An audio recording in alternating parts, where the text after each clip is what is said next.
ದೇವಸ್ಥಾನವನ್ನು ದರ್ಶನ ಮುಗಿಸ್ಕೊಂಡು ಹೊರಗಡೆ ಬಂದರೆ ಚೌಡಮ್ಮನವ್ರ ದೇವಸ್ಥಾನ ಇಲ್ಲಿರುತ್ತದೆ ಹಾಗೂ ನವಗ್ರಹ ದೇವತೆಗಳು ನೆಲೆಯಾಗಿರ್ತವೆ.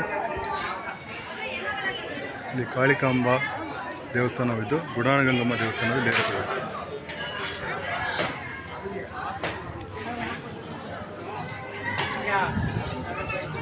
ಇಲ್ಲೇ ಬಂದರೆ ಇಲ್ಲಿ ಛತ್ರದ ಬಯಲುರಂಗಮ ಮಂದಿರವಿದ್ದು ಛತ್ರವೂ ಸಹ ಇರುತ್ತದೆ.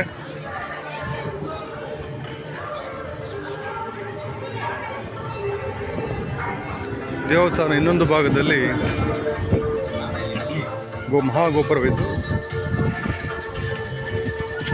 ಇದು ನೋಡಬಹುದು.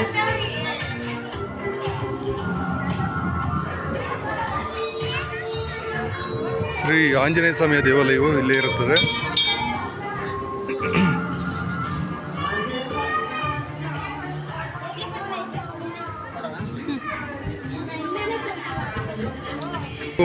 ಇದು ಊಟ ಮಾಡುವಂಥ ಅನ್ನಪ್ರಸಾದ ವಿನಿಯೋಗ ಸ್ಥಳವಾಗಿದ್ದು ಇಲ್ಲಿ ನೋಡಬಹುದು.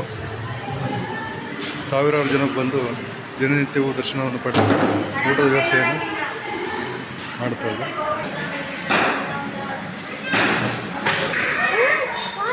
QR ಕೋಡನ್ನು ನಾವು ಶೇರ್ ಮಾಡಿದ್ದೀನಿ. ಊಟವನ್ನು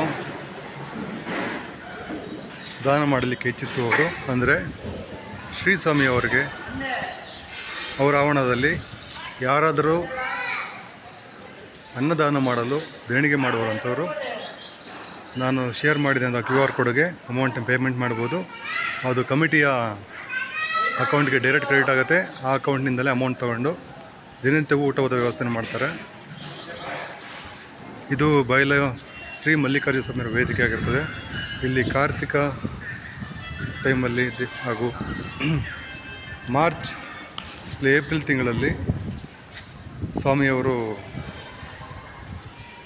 ರಥೋತ್ಸವ ಬ್ರಹ್ಮರಥೋತ್ಸವ ಇದ್ದು ಇಲ್ಲಿ ಜನಗಳಿಗೆ ತಂಗಲಿಕ್ಕೆ ರೂಮ್ಗಳ ವ್ಯವಸ್ಥೆ ಇದ್ದು ದಯವಿಟ್ಟು ಇದರ ಸದುಪಯೋಗವನ್ನು ಪಡೆದುಕೊಳ್ಳಬೇಕಾದ ವಿನಂತಿ. Thank you. ಧನ್ಯವಾದಗಳನ್ನು ಎಲ್ರಿಗೂ. ಹಾಯ್.